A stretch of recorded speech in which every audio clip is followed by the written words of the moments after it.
que somos salvos por gracia.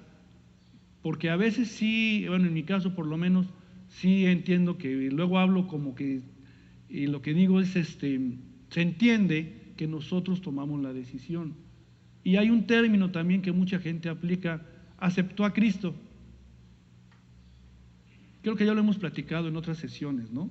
El aceptar a Cristo no es que realmente lo aceptemos, sino que estamos yendo al llamado que Cristo nos hizo. Él nos escogió. Estamos finalmente diciendo: Señor, tú ganas, aquí estoy. Pero sí, siempre es prudente hacer esta aclaración para que no quede duda de que somos salvos por gracia, de que nosotros no decidimos eso. Es el Señor que nos ha escogido y solo viene por nosotros. Es como si hubiera roto la red, ¿no? Y ahora voy por ellos. Se hubieran salido del redil las ovejas y ahora vamos a ir por ellas, ¿no? Órale, ya sé cuáles son las ovejas, solo las tengo que traer de regreso. Bien,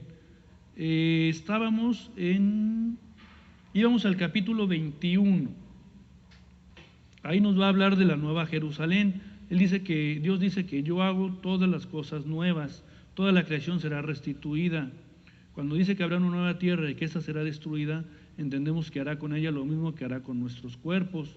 Lo reemplazará por una nueva en el sentido de restablecer su creación original. Hagan de cuenta que es como un coche, ¿no? Que le hace falta pintura. Pues lo ajalateas, lo pintas de nuevo y ya está otra vez como lo habías adquirido, muy similar a como lo habías adquirido, ¿no? Vamos a centrarnos, por favor, en el capítulo 21, versículos del 5 al 8. Dice: el que estaba sentado en el trono dijo: yo hago nuevas todas las cosas, y añadió: escribe, porque estas palabras son verdaderas y dignas de confianza. También me dijo: ya todo está hecho, yo soy el alfa y la omega, el principio y el fin. Al que tenga sed, le daré a beber gratuitamente de la fuente del agua de la vida. El que salga vencedor heredará todo esto, y yo seré su Dios, y él será mi hijo. Pero los cobardes, los incrédulos, los abominables, los asesinos, los que cometen inmoralidades sexuales, los que practican artes mágicas, los idólatras y todos los mentirosos recibirán como herencia el lago de fuego y azufre. Esta es la segunda muerte. Entonces sí, Dios es el creador. Y recordemos que la Biblia inicia con la historia de la creación, con la creación del universo, y concluye con la creación de un cielo y de una tierra nueva.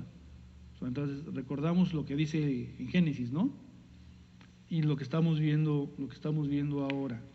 Vamos a ser perfectos, vamos a ser como el Señor cuando lleguemos a esta conclusión.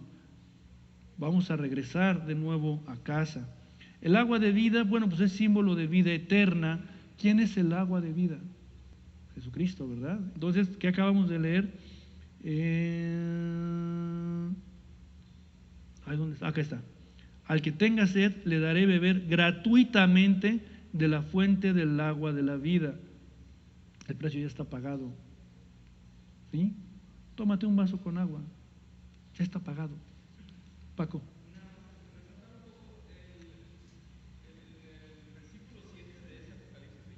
Uh-huh. Ese trae conflicto, trae una interpretación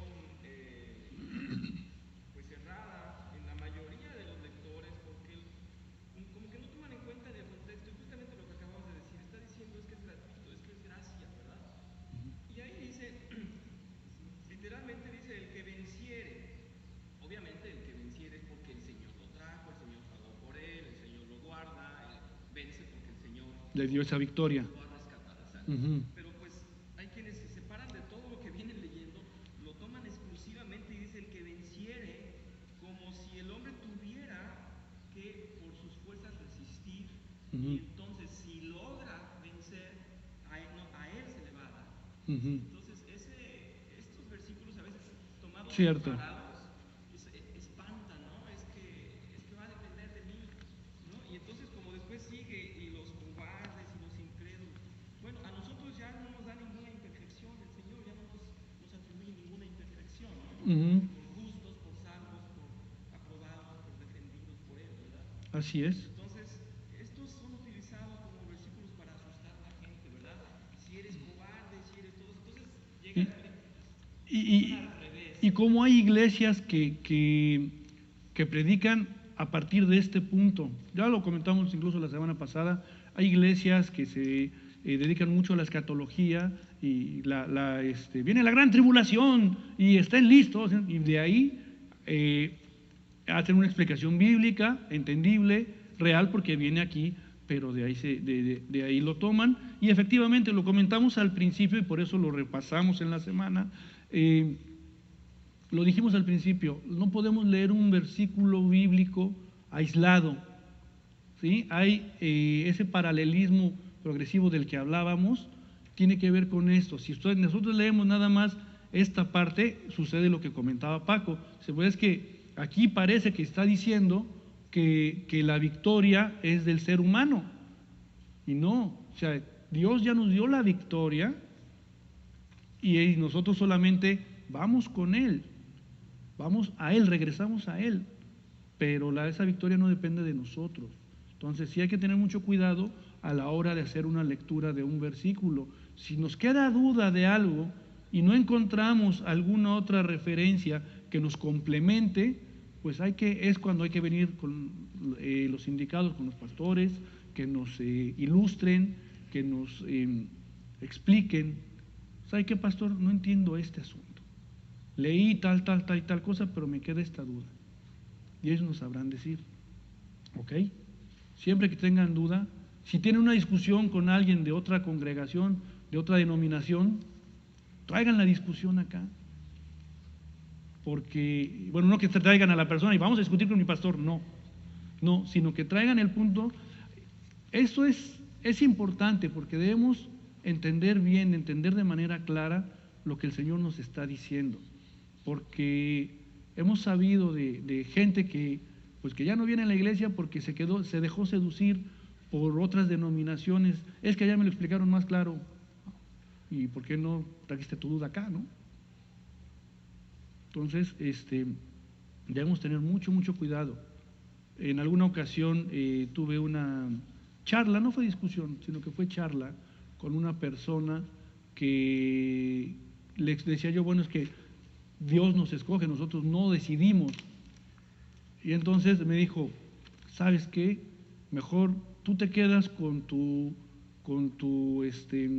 concepto y yo me quedo con lo que he aprendido de mi iglesia, de la Biblia, como si yo lo estuviera inventando. Le digo, no, espérate, o sea, ok, está bien, tú te vas con tu creencia, yo me voy con la mía, pero te invito a que lo leas, porque si no nos puede pasar lo que ocurre con los de la luz del mundo, aferrados a exaltar a su líder. Y otra persona que pertenece a esta denominación me presentó versículos bíblicos que decían que sí se puede exaltar a la persona que habla de Cristo. Y pues le hice una explicación de por qué no y cómo no, y basándome en los versículos que él me decía. No lo entendió, los tienen bien amaestrados. ¿Y a quién tenemos que rendir nada más gloria, honra y honor? Al Señor. Lo dice la Biblia, le estamos leyendo ahorita en Apocalipsis. Por eso, si tienen alguna duda de algún versículo aislado y no encuentran alguna parte complementaria, traigan la duda acá para que les sea aclarada. No se queden con eso, porque entonces vamos a empezar a alejarnos de la iglesia y de Dios. Lo más importante es que no nos alejemos de Dios. A lo mejor tengo que moverme de ciudad, me alejo de la iglesia, pero a donde voy a otra ciudad voy a encontrar una iglesia apropiada. ¿Por qué? Porque no me alejé de Dios. Pero si me voy a otra ciudad, ya no voy a la iglesia, pues ya me desentiendo, ¿no? Total, soy salvo. No. Y es una buena aclaración, una participación prudente la de Paco respecto de este versículo. Entonces hay que tener mucho cuidado a la hora de estar leyendo. Bien, hablábamos de que se va a hacer una tierra nueva, que así como el Señor inició con la creación del universo, termina con la creación de un cielo y tierra nuevos. Después nos habla de que terminó la obra de la creación y Jesucristo acabó con la obra de la redención. Pero ahora la Trinidad va a terminar la totalidad del plan de salvación al invitar a los redimidos a entrar a la nueva creación. Luego nos habla del lago de fuego. Ahí van a estar todo lo impío, Satanás, la bestia, el falso profeta, los demonios, la muerte, el Hades y todos aquellos cuyos nombres no han sido inscritos en el libro de la vida porque no pusieron su fe en Jesucristo.